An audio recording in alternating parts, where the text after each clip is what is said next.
Welcome back to a Celtic State of Mind. I'm Paul John Dykes. I'm delighted today for the first time to team up John Hughes and Peter Magaki. Will it be better than Kobayashi and Starfelt, guys? We will find out soon enough. I'm the only one of the three who is incapable of growing a beard. It would be pretty clear to say that as well. Lads, I've missed you. It's been a few weeks since I spoke to the Perrys. How have you been? Very well, mate. Very busy. It's been a hectic few days and a very, very hectic morning. So glad to take a wee break and talk about some Celtic, although I haven't been able to give it any thought this morning. So I'm just getting my brain readjusted from work. Absolutely. Just to think about the football. So looking forward to a good chat. Yeah, always, John. As I've been saying this week, but simply because the impact of Friday night's gig has been so positive, a lot of people, you get to meet them for the first time and you've only seen their name or their avatar, and then to actually meet them in person, it's brilliant to connect with loads of folk who have been tuning into a Celtic State of Mind over the piece. Well, I was, have to say, extremely disappointed to have to cancel that. So that was a shame. I was sick as a dog last week. It was unbelievable. And cancelled it. And, EasyJet and all that, they're not doing pre-COVID stuff anymore, so you lose all the money as well. Right. But I was really, really annoyed, I have to say. But there was no chance. I couldn't have gone. There will be another date. There will be another date in the diary.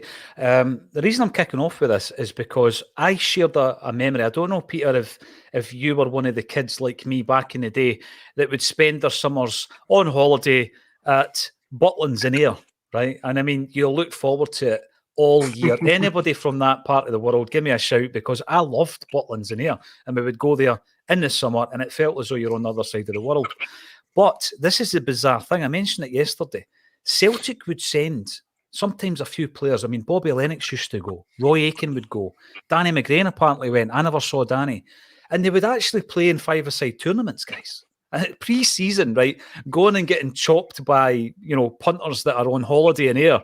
And then they would pose for hours and get their pictures taken with kids, right?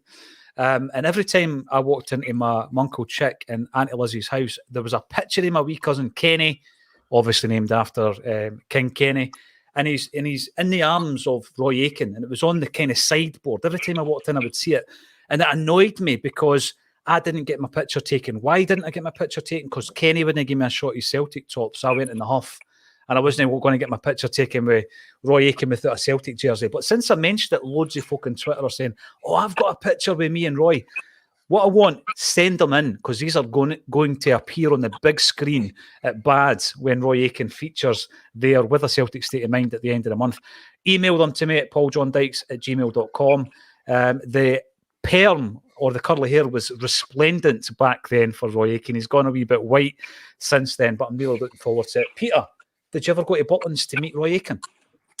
No, just in Ayr with the 2p machines. I used to sit and pray when I had my last 2p that I would just hear something drop, and then it did, and I started believing in God for a while. But that soon passed. So I used to go there. I loved the caravan holidays. There was nothing better than that.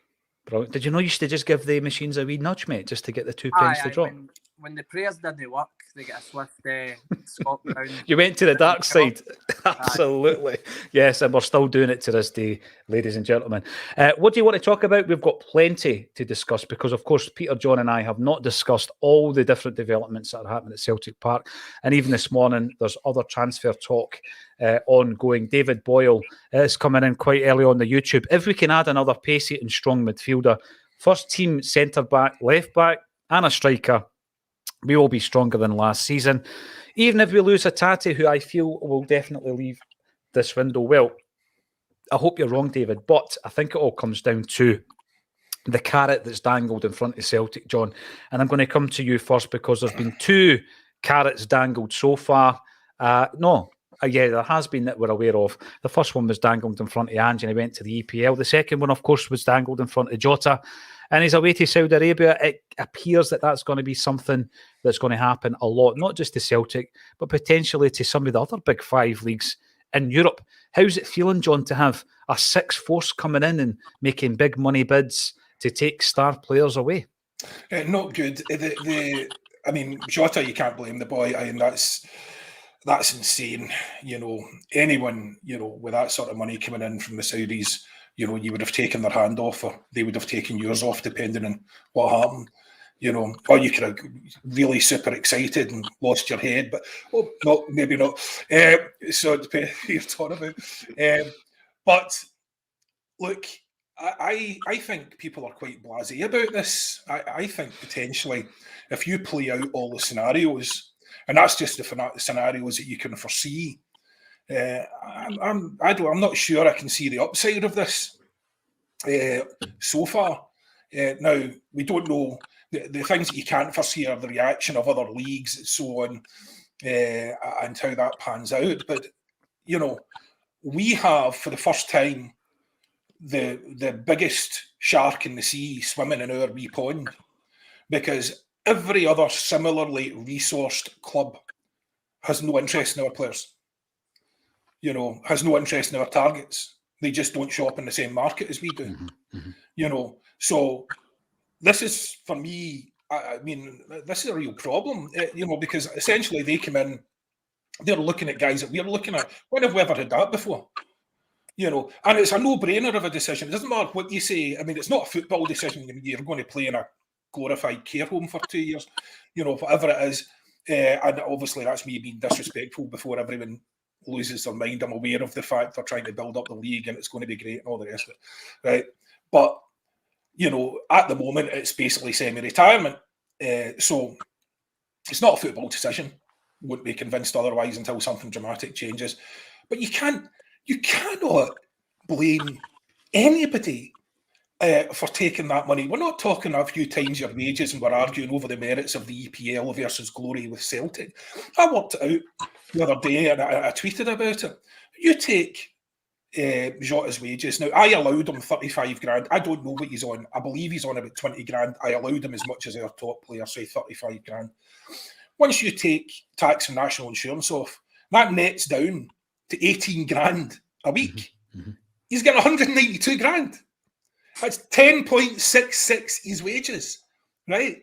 It is insane money. Absolutely insane. The worst possibly football decision you could make, easiest financial decision you could make. It's absolute no-brainer. And the problem is, that means if there's, things you can foresee, why would they even let him come to Celtic next time? Just cut out the middleman, and pick him off for the money that we got him for. How does this affect our guys then if they're going to start picking out guys? Because they need to stock up their league. They can't just have a whole load of retiring superstars. They need to stock up their league with decent players. So they're all going to be sort of mid-range, mid-level players at the moment, because if serious EPL lads won't go and guys like that won't go at this point. But that means they're in for guys that we're in for. Mm-hmm. And they have a bottomless pit of money. So it's not even as if it's going to be a close decision. So are they going to be in once they start building up the recruitment side of things? Because I'm not going to keep doing this forever. So once they start building up the recruitment side of things, are they going to be recruiting the same targets as we're recruiting as well? I mean, from youth level, for the Odin Thiago Holmes of the world. Yeah. Are they going to be recruiting those boys? For me, unless something changes dramatically, as in they put a league together very, very quickly, it's incredibly competitive, and then they're trying to wangle their way into the Champions League, which I'm sure they will find a way to do. They've got enough money. There's an exception already with Israel, but I'm sure they'll find a way. Silver, enough silver will cross enough palms to make that happen. So unless they get there very quickly, they're going to be shopping in our shop. That is a massive problem. And that's just the things you can foresee if you play out the scenarios. As I say, there's all the other related things. I mean, how, wage inflation, fee inflation, we're going to start going, stupid money. So we're going to be going for guys, let's say Jota, and the next time might be, for us, a £15 million player, mm-hmm. If it's the same scenario, because, if this had happened, and then what happens with the wages? We're already at the point where I'm thinking, if we're guys, let's say we're getting guys in on 50 grand a week, talk's sake. We know our top wage is 35 grand. We won't want to break that structure. So is that extra 15 grand a week for Celtic? Is that coming out the transfer kitty? Because I worked out that's 780 grand a year, £3.12 million. So if we're buying a 10, 15, 12 million pound player, are we adding on an extra 3 and a bit million to try and cover that bit of the wages that we can't cover through operations? There is so much stuff here, and everyone just seems, it's just the Saudis will not be back in, they'll not do this, they'll not do that. Well, we didn't expect this, and this is just your starter for 10, I think. And I think, just one last point, because I know I'm ranting now, I think that they have been emboldened by what happened with the golf. I think they had a slow burn scenario where they're just going to buy a club in every major league, and they'll do the sports washing that way, and they'll make it impossible not to do business with them, completely nullify any moral argument because you're already doing business with them. I just think they thought, what's the point? We just broke world golf. I'm pretty sure they can do the same to football, which is even more corrupt. So, look, you can try and see the positives and you can try and see the negatives, and I'm not seeing many positives about this level of involvement from them. Mm-hmm. And like you say, John, it's not a flash in the pan. What I found interesting about Jota is the age of Jota, going to Saudi Arabia. When you look at some of the other players that are constantly mentioned in the same breath who have signed up for his new club, Al Ittihad, and you've got Benzema, you've got Kante, signing from players from Real Madrid, Chelsea, they're on the wrong side of 30, if there is such a thing. I mean, life starts at 50, John, right? If there is such a thing. But Jota is he's in his prime. I'm not saying he's hit his peak. He's in his prime years. And I think that's where the surprise came in, Peter. So this is a bit of a groundbreaking moment whereby they're buying a player from a European club who's 24, who's still at that development stage. And then Celtic have looked at that transfer fee and thought, there are very, very small opportunities for Celtic to make big money like that. So Champions League qualifications, obviously the obvious one. The 53 to 54,000 season tickets selling out every season is a massive one. The merchandise deal, these have all been maximised, right? So we can't really increase merch anymore. We've done the biggest deal every single time we do a new deal. So when we signed with Nike, it was the biggest kit deal ever in the history of the Scottish football. We then broke it when we did New Balance. We've then broke it again when we brought in Adidas. So we're maximising all these income streams. And the player trading model's the other one that, we have been successful in the past doing it. What's your biggest transfer fees now? Jota, 25, Tierney, 25, Dembele was just under 20, wasn't he? And then we've had a few players like Edouard and Ayer and the full deal around Van Dijk brought us up to 20 with the sell on and all this. So as a club, Celtic consider nothing in the bottom line on this deal, Peter. I mean, I think the thing John and I have spoken about before is what happens if and when, and people will scoff at this, say, they'll never buy into the Scottish League. They've already started to in terms of player recruitment. What would happen, and this goes back to something David Lowe raised just a few months ago, if one of these regimes, were to be interested in Celtic, what would happen then, Peter? I mean, how would that change your view of the club? Obviously everybody's got different opinions. I think if you take, which is hard to do, if you take politics out of it and stuff, if you just go, I'm a fan, what would I like for the club? There would be a lot of people that would be excited if a Saudi regime bought Celtic and said, we're going to take you to new heights and we're going to win European competitions and stuff. I don't think everybody could honestly say that they wouldn't be interested in that. But obviously, it's gone down the wrong route, I think. But at the same time, it's going that way, and we either sort of go with it or we don't. So obviously, they're going to infiltrate into every sort of facet of the football basically. When they're outbidding English teams, when they're taking top English talent, and the EPL are complaining about it, it just shows you the threat that they feel. So it's a bit like a tidal wave, and you don't know if you can avoid it, sort of thing. obviously we would like to be morally stoic and say, I wouldn't want anybody buying our club. We want the traditions, and obviously that's what we do. I would never want to give up the traditions of the club, and if that's what it meant, then there should be revolts and stuff if anybody's trying to come in and take over the club. But at the same time, you get a new generation of fans, younger fans and stuff. They don't really maybe buy into it so much. Maybe they would look at this and say, well, we could be one of the top clubs in the world. With our fan base and our football club, we could attract the best in the world. So it's a hard one, and I don't think it will happen. But the tides are sort of turning, and when it sort of left quite a sour taste in my mouth with Jota leaving, because he's one that I thought that would maybe stay a couple of more years, and it just shows you that undeniably that he had a connection with the fans, and the fans loved him, and I think he had so much more levels to go up, and the opportunity to play in Europe and the pull of the fans still wasn't enough to keep him. When the Saudis come in and offer this untold wealth, that trillions they've got, and they can, this is a pittance to them, offering somebody, I will offer 25 million. That's nothing to them. Do you know what I mean? And 190 grand a week, nothing. And it's simply something that we can't compete with. But what I do want to see is it's hard to fight against. But I think Celtic we're in a position of strength just now, and we can't just start selling everybody.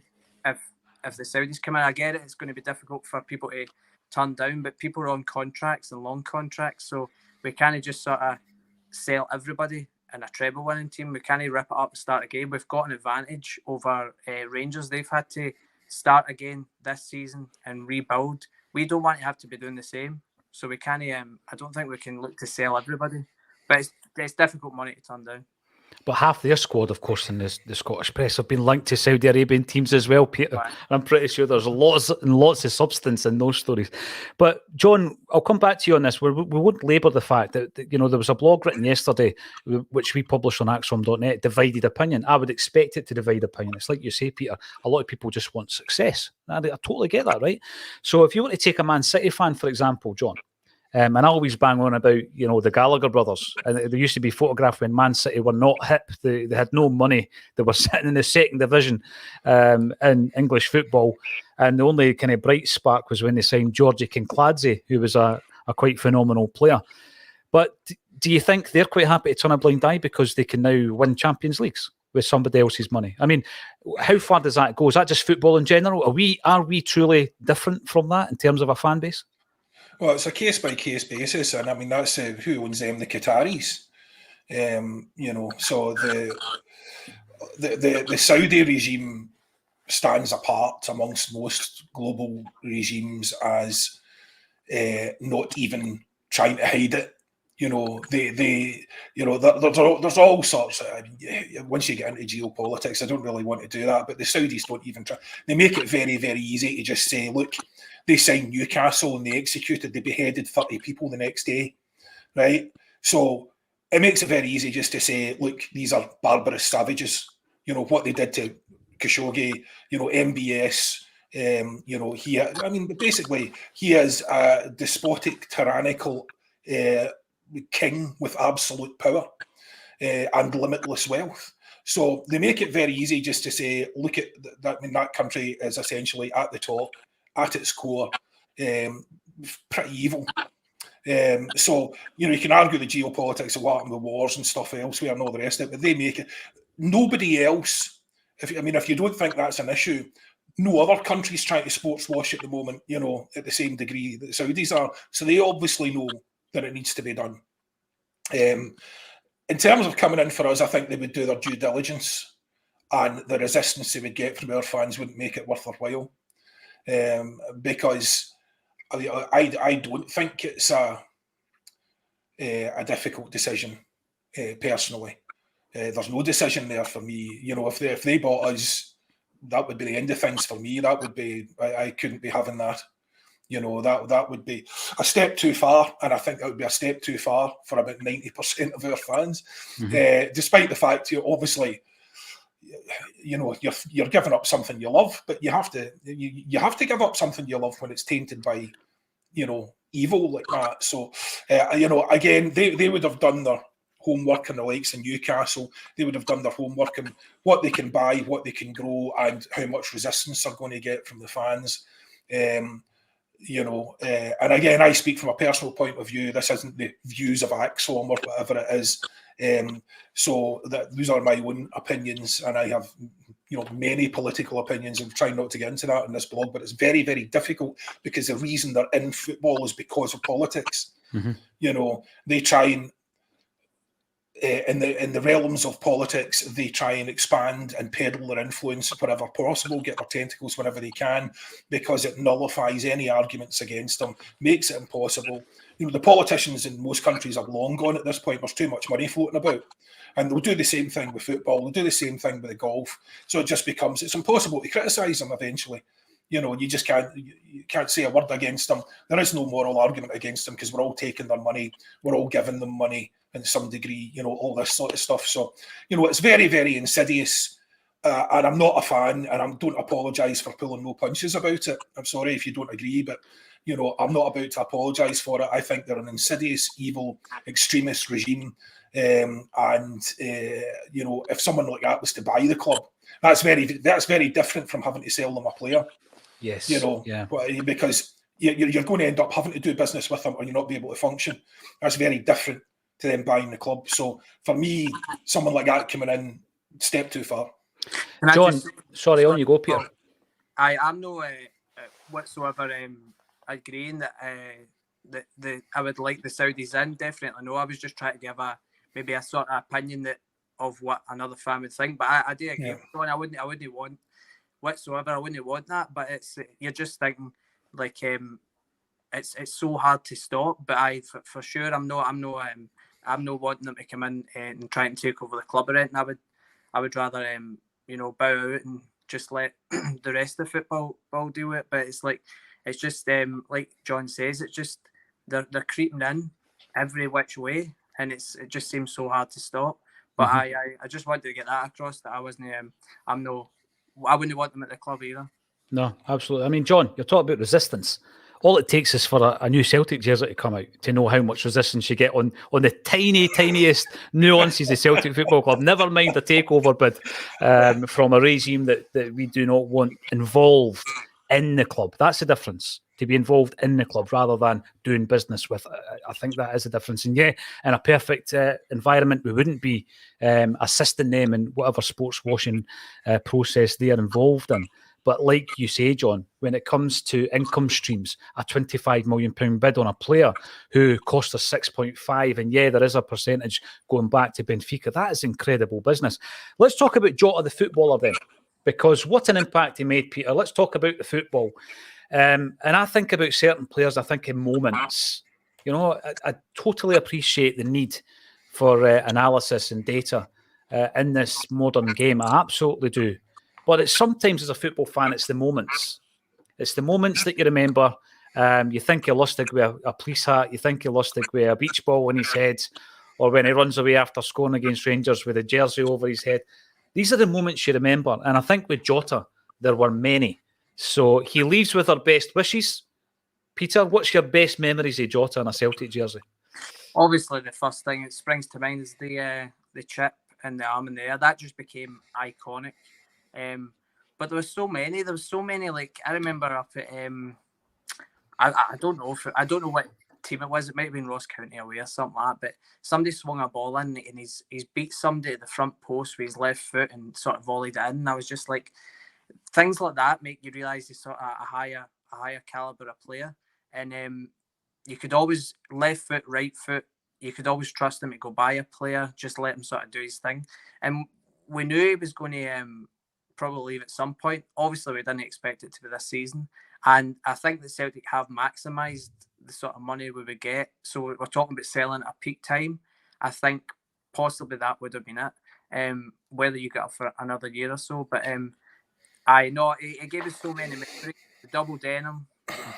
And, honestly, it was quality. He had that mullet. It was gorgeous. So there's tons of memories. It was just a shame, a bit like Ange, that he was only here for a couple of years. You wish he would have stayed a wee bit longer, but people in this modern day, people like Henrik Larsson are a dying breed. Somebody that's going to, stay and become a legend should have a statue. That's not going to happen anymore. So we'll just have to enjoy these players for a couple of seasons while they're here. Mm-hmm. And then when you do have that kind of spine of the team, which consists of the likes of Callum McGregor, you've just got to appreciate what he brings to the squad. John, do you think coming into this transfer window, and we spoke about this yesterday, we were almost pre-warned by the now departed Ange Postecoglou that we would likely lose one or two. And I think as a club, that's how we function, absolutely. And I think it's become normalised within the fan base now, whereby when a star player goes, you understand why it's happening.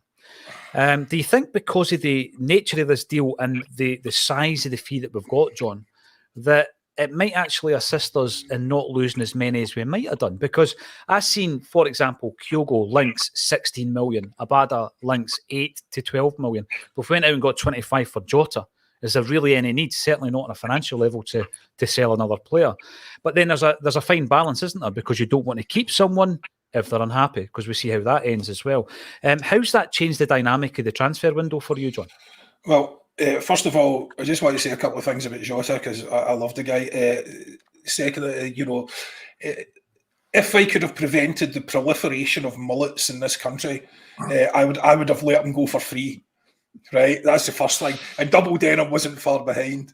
Right, I speak obviously as a fashion guru, but look, I remember how that chip, the chip over McGregor, and the reason I remember it, just the sheer beauty of the moment, but also it was the first time I really thought, geez, McGregor's a pensioner. Do you know what I mean?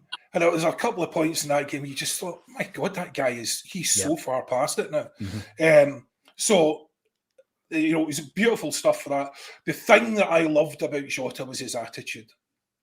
He never hid, right? Even if things weren't going for him, he never hid. And I said before, talking about someone else, that, when you're a creative player, when you're responsible for providing vision for magic, you have to, withstand fierce criticism from the stands, the streets, and the media. You have to have incredible resilience, and the courage to continue creating, and that's what he had. So he would continue trying to create, even when it wasn't going. He never hid in a game. Very unusual in a winger. Wingers are usually the first people to disappear in a game. Not try to give wingers a bit hard time, but they usually, a winger who is always involved isn't that common. So I love Jota, fantastic player, and I'm very sad to see him go. It's brutal. But in terms of, does that mean people can stay? Well, apart from the fact you have to imagine that every single player in that team was on their phone to their agent about 30 seconds after that deal went through. When am I getting my 200 grand a week? Exactly. Yep. You're just like, by the way, the Saudis, big chap, have you been on with them? And their agents will have been on with them, because obviously the agents are making a clean fortune as well. Yes. So basically, I think we can assume that anyone that's still here at the end of the summer either hasn't been tapped up with the Saudis or has a particularly bad agent. So, does it allow us to keep people? Well, if you look at potentially who we could lose and the people that are popular amongst other clubs, let's say, we've gone from discussing tinkering to discussing a full rebuild. And that is not what any of us wanted coming into this summer. Now, even if you allow for a couple, and then you've got to, say Brendan Rodgers is obviously going to want to bring in some signature signings. And even if you allow for that, that in itself, let's say he brings in 3 guys, that in itself takes some adapting to the team, So the logistics of this over the summer, especially now we've got the money for Jota, but we are missing pretty much one of our best players. That has changed the dynamic completely. So it's difficult to see how this is going to pan out, because there are a number of different scenarios here. Because if Hatate is, if he is going for 20 million or something like that, they'll take that money as well. You know, I heard O'Reilly has been looked at. You know, they'll probably take that money depending on how it is. So, because what I do know is that Brendan Rodgers was looking at 2 number 8s. So he obviously wants to, as per our poll we ran the other week, he wants to, really look at solidifying the midfield. I think that's where he sees the biggest potential problem. Certainly, it seems to be his priority. So, who's that going to leave? Staying and going. Your guess is as good as mine at the moment because there's so many rumours floating around, so many players. It's really impossible. I would say he wouldn't want to lose both of Hatate and O'Reilly. So I'd expect one of them maybe to go if they're going. I would say he's not just going to want to, now that we've got Kyogo, is he going to invest in another top-level striker? I don't know. Possibly not. So that leaves, central defence and left back as 2 areas that you'd want to see strengthened. So, the areas you'd want to see strengthened, before any of this happened, before people started leaving, we wanted to see at least 4 positions strengthened on top of the guys that we had. And now we're losing guys, so where does that leave us? I mean, have we just conceded the fact that this is now a rebuild? Well, this is a thing that I think comes as a surprise if you talk about it 3 weeks ago, and now where you actually see, as you say, 1, 2, hopefully not 3 first pick players leaving the building means that on top of the 4 or 5 you thought you already needed, John, you've got another 3 on top of that. So that's a lot. That's a lot of turnover of staff. A couple of things before we move on off the Jota, on the back of Jota. A couple of things. The first one, it might not have piqued that much interest, but I remember the game against Dundee United where we drew 1 each. I remember Adam Montgomery was playing on the left-hand side behind Jota that day. That was the game in which James McCarthy's Celtic career basically ended. He had a good 20 minutes, John, and then he was absolutely scathed and he was taken off injured, and we never really... At that point, you thought to yourself, right, you might get a wee run in the team here. And obviously he got injured and it just stop-start, and that was his career more or less finished. He played a few games after it. Jota pulled a ball out the air that day with so much gallousness. It was unbelievable, to the point where the level of control that he had, it gave him time to just admire what he had just done. He just stood for a second. And I remember watching that thinking, that guy is unbelievable. There was another thing. I remember him having a stinking game against St Mirren. And after the half-time break, Peter, you and I might have been covering that game, actually.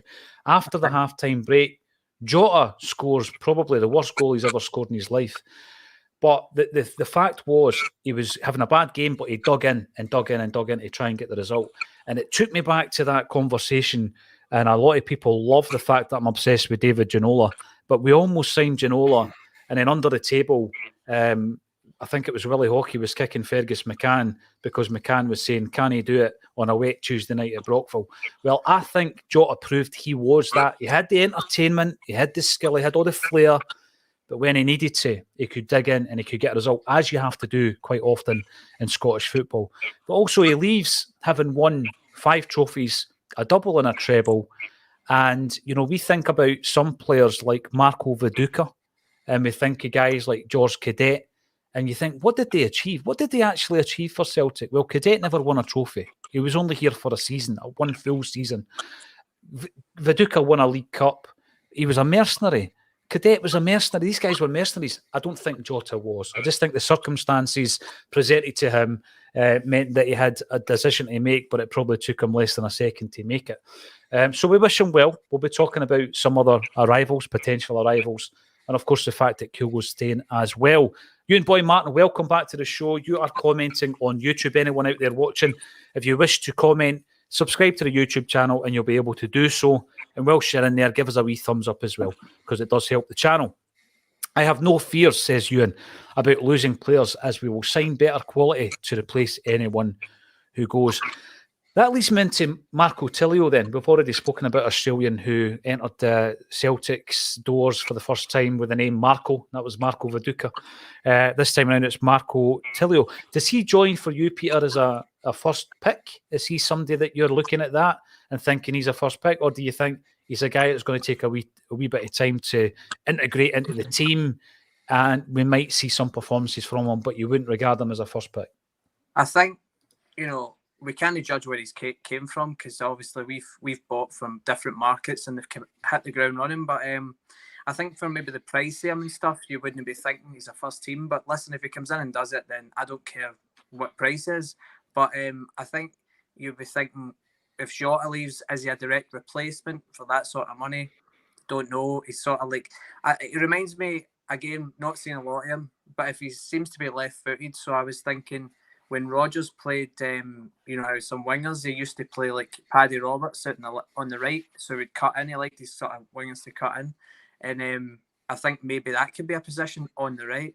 But we need to see him. So you just never know how they adapt to the culture, to the fans, and stuff like that. So I would be hoping that with the money we're getting, it would be somebody to strengthen the squad, much like the way we looked at Haksabanovic. He's got quality and he can come on and change a game. So again, we just don't know. We'll just need to see him. But this is the funny thing about this season and this pre-season window, that there's going to be so much happening, and the team is just going to change so much that we will not have a clue until they come in and try it. Do you know what I mean? Because you can buy big players. When we talk about money, when the guy mentioned there about having no fears, I do have fears. That the issue is we're losing somebody like Jota. Sure, you get money, but you're then putting it in a risky position of then having to buy someone that will has impact on the team. Whereas if you've got him, you can guarantee his impact. You know what he can do. And this is the issue. You can have money, but you have to spend it right. And that's the biggest issue for me. So we can talk about starting to reinvest in squad by, more expensive players and stuff, which is all well and good, but God forbid we waste that money, because we've had plenty of duds in the past that we've threw money away on, Barkas, Ayeti, to name a few. So we have to get the money. It's all well and good getting the money and, having a big kitty for Brendan Rodgers to work with. You just hope that they do their due diligence and Rodgers has a good understanding of what he needs for that team and has good people in mind that he can bring in. You do look at those two boys that have come in already, John, you think legacy signings, although Brendan did speak positively about both of them. So it's not like he's been presented with a Sved or a Compare, a player that he's simply not interested in. You can see the merit and what the recruitment team has done in the last 2 years. He's talked them up. But they do look as though these are recruitment team buys rather than being identified maybe prior to the announcement by Brendan Rodgers, particularly with regards to our links to the City Group as well. But I totally agree with Peter. I look at Tillio, he might surprise us. I'm not looking at the transfer fee because, we paid 1.5 for O'Reilly. We paid under 1.5 for Atati, and we know how that worked out. But I don't see him as a direct replacement for Jota. I see him more of improving either the second or the third choice on the right-hand side, John. And when people go on about marquee signings, I don't think it's necessarily a link to the fee that we pay. It's more a fact that Brendan Rodgers will bring in some players who will slot right into his team. He'll be buying them as first picks, won't he? Well, in terms of legacy signings, I mean, this is the kind of thing that I hope we don't have these discussions anymore, because you would like to think that background team is the team who are lining these guys up, and these are the players who have been identified, and whoever the manager is coming in, unless he specifically says no, then the guys in the back room, they know what our business model is. They know what the kind of parameters that we have to stick to. They've been probably scouting and following these guys for months and months. There's been approaches made, the building of relationships, all that sort of stuff. So you like to think that's happening regardless. I would hate to think that Brendan Rodgers comes in here and just discards that. I don't think that's what's going to happen. I think he's working very, very closely with Mark Lawwell. I'd like to think so, because quite frankly, I don't see what knowledge that Brendan Rodgers brings here at transfer markets that's particularly helpful to us. When was the last time that he shopped in a market that we would have been shopping in? So it's not like Ange coming and he had all these, unbelievable value guys because he would just finish working with them or watching them. Brendan's not bringing that same, added value that Ange did simply because he's not been in a market that we would be able to shop in. So I would like to think he's working very, very closely with Mark Lawwell. In fact, I know he is, and they've got their heads buried and they're working extremely hard. Trying to identify players. In terms of marquee signings, what's a marquee signing? Because if you take Jota, for instance, he was a 2-year project and no risk to us, no risk at all, apart from his wages, because, we got him on a loan with an option to buy. He played a blinder. We signed him. He was a known quantity. That's a sensational bit of business. That's as good a signing as we can possibly hope to have. And I would hate to think we're back to, as Peter pointed out, the days of spaffing money on, Barkas and Ajeti and, all that sort of thing. Now, with Lawwell in the building, young Lawwell in the building, hopefully that never happens again. Or with someone in that position, hopefully we're never there again. Where guys have just been recommended to him, who's been recommended to him, whose agent knows your mammy, and all of a sudden he's getting signed for Celtic. So I hope that we're far more streamlined, far more focused, and obviously very, very aware of what market that we shop in. Because you have money doesn't mean that you have to burn it. You know what I mean? We have to be very set. If we can get more guys on, on loan with option to buy, happy days. I'm happy to take that all day long. Because then we know what they're about. We don't waste any money at all. All we do is paying their wages. Brilliant. You make permanent signings, you take that money. So we're signing guys for 10, 12, 15 million pounds, and we're signing, they're our players. That's grand, but that's our risk.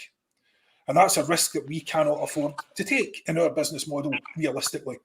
So when we're talking about signing all these big names, I don't know where the numbers are coming from, 10, 15 million pound players. I don't see how we can, even if we can afford them, we couldn't afford their wages. Because if that guy's looking 80 grand a week, we can't pay him. Simple as that. And as I said, even if he's looking 50 grand a week, as I said earlier, that difference between the top of our wage structure, which is 35, that 15 grand, is that coming out the transfer kitty? Are we accounting for that up front? So, as I say, instead of a 12 million pound player, we've got him down as a 15 million pound player because we're going to have to pay a good chunk of his wages out of that transfer kitty. So look, there's all of this, to consider. The logistics of this are massive, of what he's got to do. And this is before we even get to the fact, we've got 10 guys out on loan. We've got a couple of non-contributors, or complete non-contributors in the first team squad. Never mind, the guys who are, peripheral, just around the edges of the squad. The logistics of this could, really hurt your brain, to be perfectly honest. There are so many potential options to talk through. But look, I'll be happy as long as the signings they come are a consensus. And they're not just Brendan's just pulled something out of his back pocket. They're a consensus between him and Mark Lawwell, bearing in mind the parameters that within which we have to work. Because I don't know what you mean by marquee. Because marquee for me, for instance, as I say, if we signed a player for 6.5 million with the potential, let's say we sign a younger guy for 6.5 million, that's a big risk for us.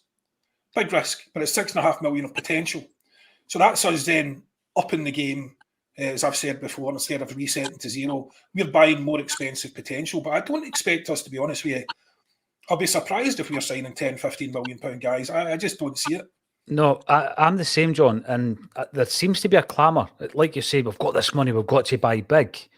But what history tells us, recent history tells us, is that when you bring in a player like Odsonne Edouard, for example, Peter, or Cameron Carter-Vickers or Jota, and you bring them in and you get a look at them, and it's the risk is so low because you're getting a look at these players without shelling out 6.5 million quid for them. But when you do eventually shell that money out, the risk is so low because you've seen what they can do.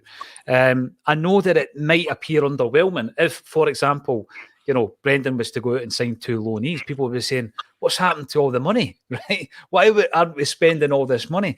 But if the 2 players turn out to be as good as Carter Vickers and Jota, then obviously it's a much better plan and it's going to work out. But there does seem to be a clamour. And what I mean by marquee, I think we've done it in the past. People might say that Jota and Carter Vickers were marquee in that they were big, blockbuster signings last pre-season. Didn't expect to get the both of them. I think virtually every signing that Martin O'Neill, because I don't include Steve Guppy and Momo Silla in this, virtually every signing that Martin O'Neill made in his first 2 seasons was a marquee, but big money, big wages, the whole thing. But since then, there's been others that haven't really worked out. I mean, Roy Keane probably was a marquee signing, and Tommy Gravesen. By the way, Roy Keane bossed Rangers in that game, won a cup, all this kind of stuff, won the league. So I'm not saying he was a flop. Tommy Gravesen certainly was, and he was a big signing. Robbie Keane, who's just taken a job in Israel as well, he was, a marquee signing. I don't see the need for it. I mean, how much did I know about Tilio? How much did I know about Home? Not a great deal. I hear the names, I go and find out. But they might turn out to be Hatate. They might turn out to be Jota. So I'm not that concerned about it myself, Peter. No, neither am I. And I think the way that we've signed should be the way that we carry on. Look at everybody we've signed in the last couple of years. Of course, there's been some people that haven't worked out, but we've signed Jota, made 25 for him. We've got assets in the building like Hatate, O'Reilly, Kyogo to an extent, because we know that, does signing a 4-year deal mean you're going to stay for 4 years? No, but it secures them to Celtic, and we can get a fee for them maybe in a couple of years if Sunday come in. But Carter Vickers, I look at the Champions League and I think, could we have done better in that Champions League? Possibly, but I think players of the standards of like Carter Vickers and Jota are up to that standard personally, and obviously a wee bit more experience. I just think it's sometimes maybe the style of football we're asked to play. It's very difficult. It's very open, very attacking, and with these type of teams, you're going to get caught. Let's say you put maybe 10 players of the standard of Carter Vickers and Jota in a team and ask them to play a wee bit more prudently, manage the game a wee bit better. Could we have good results? I think we could. So I don't think we're that far away, and I don't think we have to start spending 10, 11, 12 million on players, which I don't think is even feasible for us. Of course, listen, when we were getting linked to people, I was like, oh, that would be good.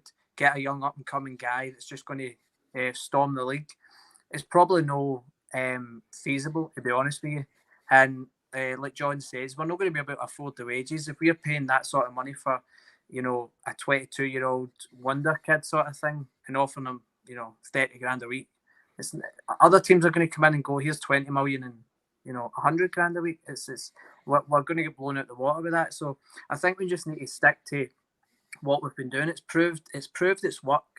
It's worked, and it's bringing assets to the club, and we've got people in the building that are going to make us money if we decide to sell them, because you have to remember that we have got them in good contracts. They're not running down their contracts, so we have to remember the position that we're in. We're in a strong position. We've just won a treble. Mm-hmm. We've got a lot of cards and a lot of aces up our sleeve, so we need to be smart about it, and you can't just go, oh, here's 30, 35 million, just start throwing it at players, because what if they come in and get injured and don't work, or do you know what I mean? So anything can happen. So you still need to be smart and carry on with it. You've got a plan and you need to stick to it. So I think on that note, Peter, I think that's why basically you'll not hear the club saying anything about what the fee was. Yeah. Because basically what you're doing is you're just telling everyone that you're negotiating with, we've got a big bag full of money and here's exactly how much we've got. Yeah. So you expect the club to keep very quiet on that until they have to disclose it in the accounts. No, you're right. And there's more money to come, because it would appear that Jeremy Frimpong is at the centre of a tug of war between Arsenal and Manchester United. He's a player, and I remember the impact that he's spoken recently about, actually, the impact that Neil Lennon had on him. The impact that Jeremy Frimpong had when he came in, he was so exciting. Every time he got that ball, he was a dynamic player. He was past one or two boys before you realised what he was doing. Never in a million years did I think he was a defender, by the way, but obviously he's went away there and he's done a brilliant job in Germany. It could be another wad of cash in that big bag that you're talking about, John. as could Kieran Tierney's transfer potentially give us. And I get, as football fans, I get it, because it's not our money. You're just like, we've got all this cash. Why aren't we buying 3 £10 million players? But I don't think that's the way to go. But Frimpong, I have to say, I'd love someone with better memory than me to tell me this. Have we ever had a player that we were less concerned about losing that made us more money? I know. Do you know what I mean? That boy is making us a fortune. And nobody was bothered about him going, because nobody thought he was a defender. He was a good player. He looked as if he was a very, very decent going forward, and we got good money for him. That's fine, the way you go. Nobody was crying about it.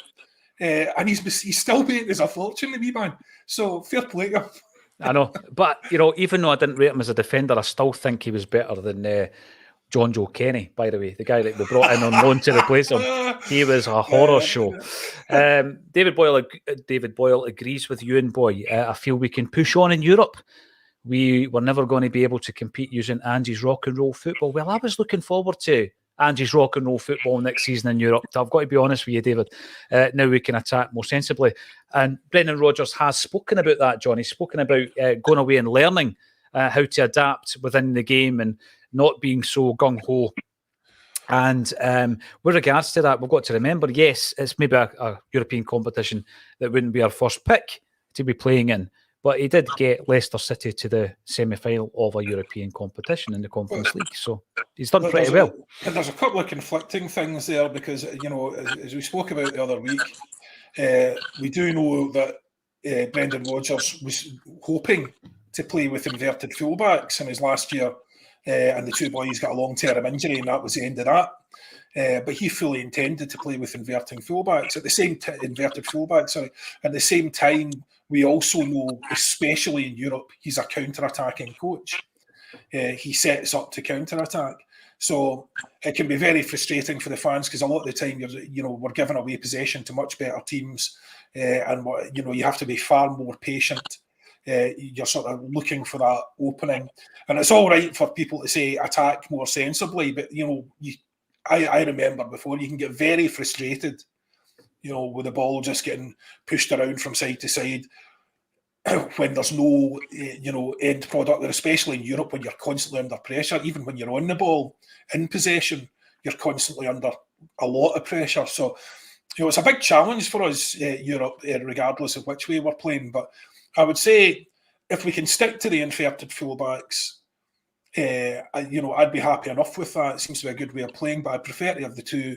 And I think, based on who he's trying to sign, I think, we need a bigger, stronger midfield, and we need a slightly less gung-ho approach. Because you're playing with inverted fullbacks doesn't necessarily mean it's all-out attack all the time.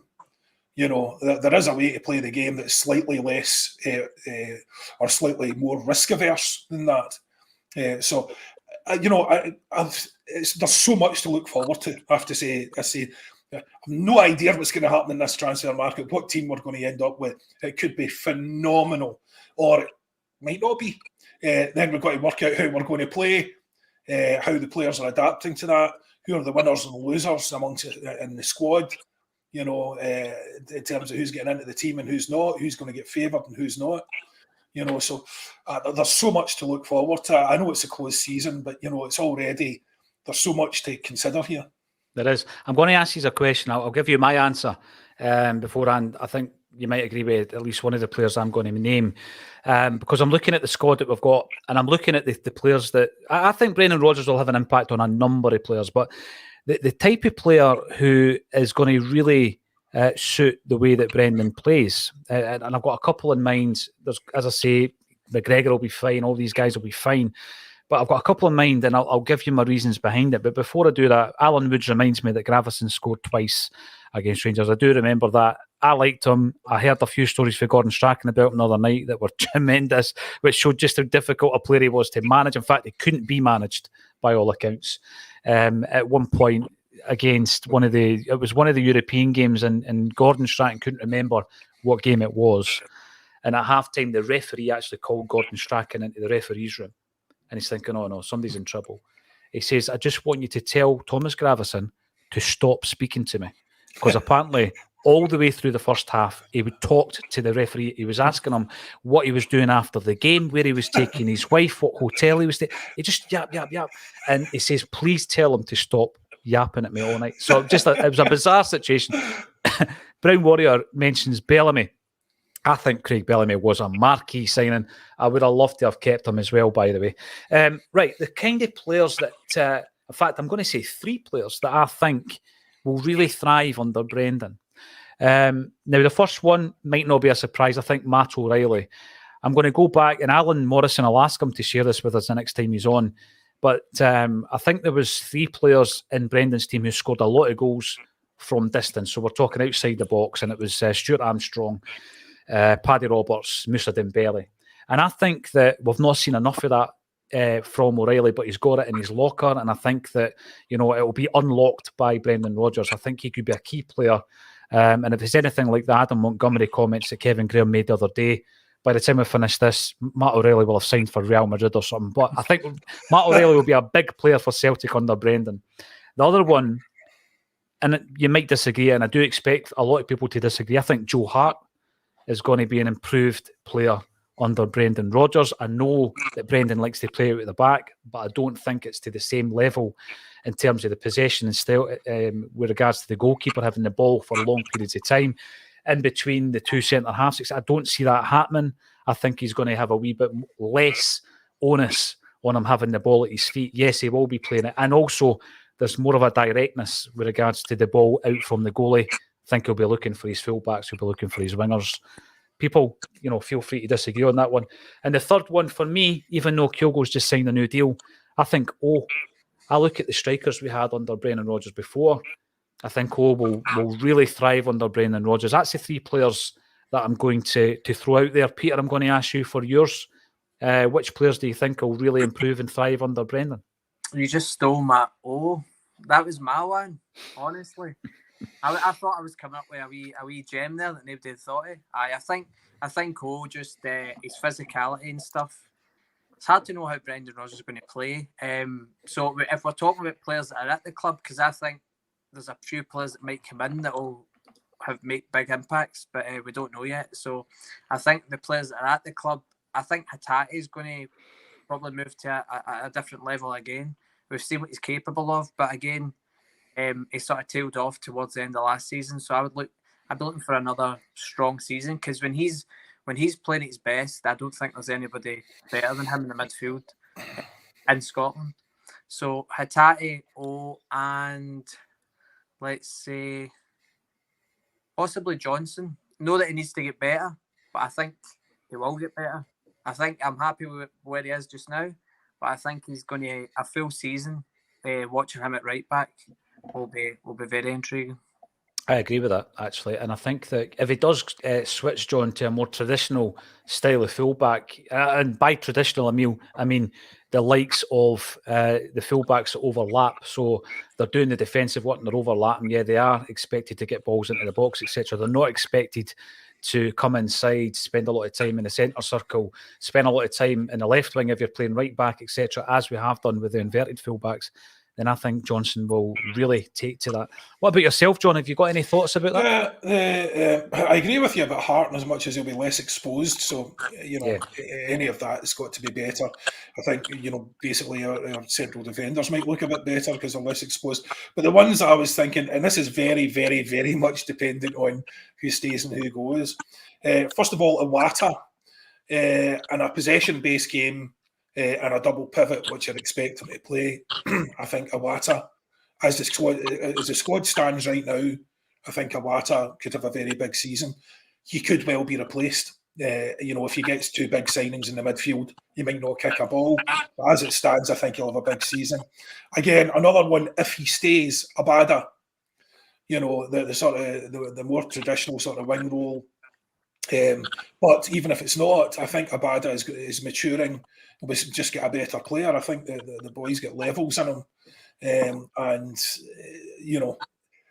The bits of his game that are good are phenomenal. The bits of his game that aren't so good can be sorted with time and experience and confidence and a bit more coaching. And one and again, this is very much my idea of the midfield, one that, you know, I don't think anyone's thinking about. Haksabanovic, because if he changes that midfield to like a sort of, you know, let's say a double pivot, then who's playing at the front? Is it going to be O'Reilly or Haksabanovic playing that sort of 10 role?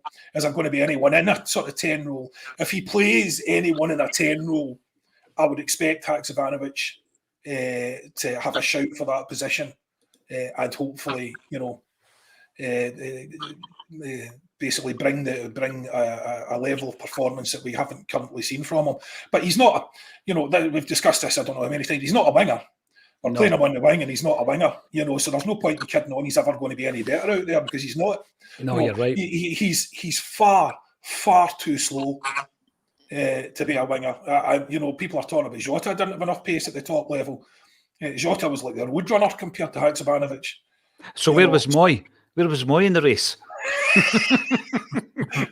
You know, the tortoise. You know, the tortoise is granny. Yes, yes. That was. You're right. It was that bursty pace. He didn't have it. He doesn't have it, Haksabanovic, but he's got bags of talent. We know he does. We've seen it.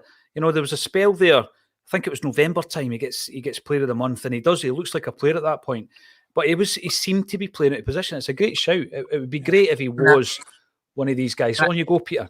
I was thinking, so if you're thinking about Haksabanovic, the only way he would work maybe on the wing is if you got a quality left back bombing up and down, because he's very tricky with his feet, and I think if somebody done the running outside of him, then you might see a lot out of him. But I think I agree. The way Ange played, he liked to get the wingers wide and take on their guys, but I think if you sort of take that onus off Haksabanovic to get to the wing and you know, with speed, and if you maybe put a fullback next to him that's going to cover a lot of that ground, then it might be worth it. But I think I probably in the 10 role. But I don't know if I'm wrong. I just always see Hatate as a 10. So I've always thought of two sort of sitting midfielders with Hatate, and then maybe another three strikers beyond that.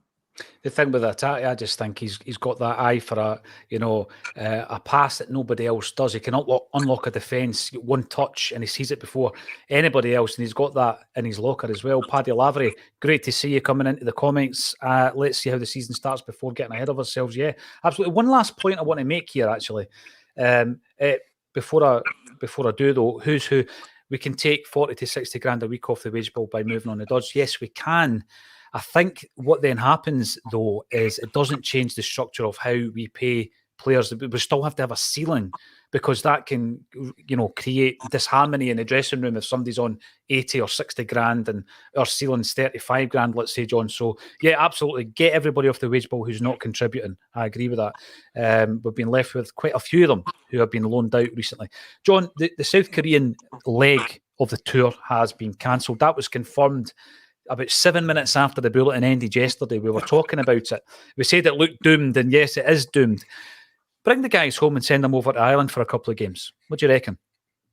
Yeah, I mean, it would be a great reward for loyal fans over here. I mean, there are guys here that, quite frankly, put me to shame. Guys and girls put me to shame. They're on that bus near every week, and I don't know how they do it. It consumes their entire lives, you know, and you know, they are fanatics, the real definition of the word, and in my view, deserve a wee tour from the side. Bring the mountain to Muhammad, as it were. So, you know, I think that would be a good shout. I don't really care where it is, but we just need to you obviously need decent warm-ups. You know, but you know, who are they going to play and all this sort of stuff, and then there's a logistical element of it. It'd be a lot easier to organise here at short notice. Yeah, you know, just in terms of the travel and training and all that sort of stuff. Quick flight in, quick flight out. You know, you stay one night at, you know, in Dublin or Belfast or wherever you're going. So logistically, it makes sense. I would like to see it. I know that there's a game lined up against Sligo Rovers, but indeed it will be a Celtic B-side. We do need the games in our legs. That is the point, John. So get the boys back after the Japanese leg, Send them over to Ireland for a couple of games. That's what I would love to see. Listen, a very, very busy bulletin, 1,100 strong on the live stream. We love the fact that you're coming back for more. We've been talking about Roy Aitken at Butlins. Were you at Butlins? Did you play against them? Have you got a picture? Send us the image. Either share it on the socials or email it to myself. I want to see these Roy Aitken images, and I will be using them on the big screen as well. So I hope you appreciate that. I've got to say again, I've not seen you guys for a while, so thank you very much for joining me. Peter McGackie and John Hughes. Join us again tomorrow at 12:30 for a Celtic State of Mind. Here we are.